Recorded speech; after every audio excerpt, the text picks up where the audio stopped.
آج کی کہانی رف رف کی زبانی. ہماری آج کی کہانی ہے 3 دوست اور ایک انجام. ایک گاؤں میں 3 دوست تھے جو آپس میں بہت گہرے مراسم اور اچھے تعلقات رکھتے تھے. تینوں پڑھے لکھے تھے لیکن بے روزگار تھے. تو انہوں نے بڑی کوشش کی گاؤں میں کوئی کام کاج مل جائے. جب نہیں ملا تو پھر انہوں نے ہجرت کی کہ ہم کسی شہر میں جا کے تو وہاں اپنے لیے روزگار تلاش کرتے ہیں. ایک دن سفر کے دوران جنگل میں سے گزر رہے تھے کہ اچانک ایک بڑے سے پیکٹ پہ ان کی نظر پڑی. ایک صندوق تھا. انہوں نے جب اس کو کھولا تو اس میں بہت سارا خزانہ تھا. وہ بہت خوش ہوئے کہ قدرت نے ان پر یہ مہربانی کی اور ان کو یہ خزانہ دے دیا. اب اس قدر زیادہ تھا تو انہوں نے طے کیا کہ ہم اس کے تینوں چونکہ دوست ہیں اور تینوں کی یہ مشترکہ ملکیت ہے تو ہم اس کو تینوں ایک جیسا تقسیم کریں گے.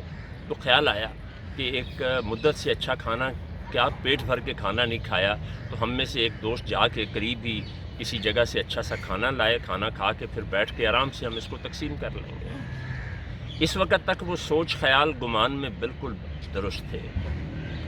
اب جب دوست کھانا لینے چلا جاتا ہے تو دونوں باقی کے جو رہ جاتے ہیں وہ باتوں باتوں میں ایک دوسرے سے کہتے ہیں, یار کیوں نہ ہم ایسا کریں کہ تیسرے دوست کو بیچ میں سے مائنس کر دیں, اس کو مار دیتے ہیں. ہم کہیں گے کہ وہ اپنے کسی کام سے گیا, ہمیں نہیں پتہ کہاں گیا, اور ہم یہ خزانہ لے کے آپس میں بانٹیں, اس سے ہمارا حصہ بڑھ جائے گا. جس لمحے اس کو یہ خیال آتا ہے, ادھر سے وہ جو کھانا لینے گیا ہوتا ہے اسے خیال آتا ہے میں اکیلا کیوں نہ مالک بن جاؤں, ان کو میں کیوں دوں, انہوں نے کون سی محنت کی ہے. تو وہ جب کھانا لینے جاتا ہے تو اس کھانے میں زہر ملا دیتا. اب جب وہ واپس آتا ہے تو وہ دوست اس پہ پل پڑتے ہیں اور اس کو جان سے مار دیتے ہیں, اور پھر اس کے بعد آرام سے بیٹھ کے کھانا کھاتے ہیں. جیسے ہی کھانا کھاتے ہیں تو اس میں ملا ہوا زہر اپنا اثر دکھاتا ہے اور وہ تڑپ تڑپ کر اپنی جان دے دیتے ہیں. یہ کہانی آپ نے لالچ بری بلا ہے کہ نہ عنوان سے سنی پڑھی ہوگی. آئیے اس کا ایک سائنٹیفک پہلو دیکھتے ہیں. دیکھیں, تھاٹ بیکمز تھنگس.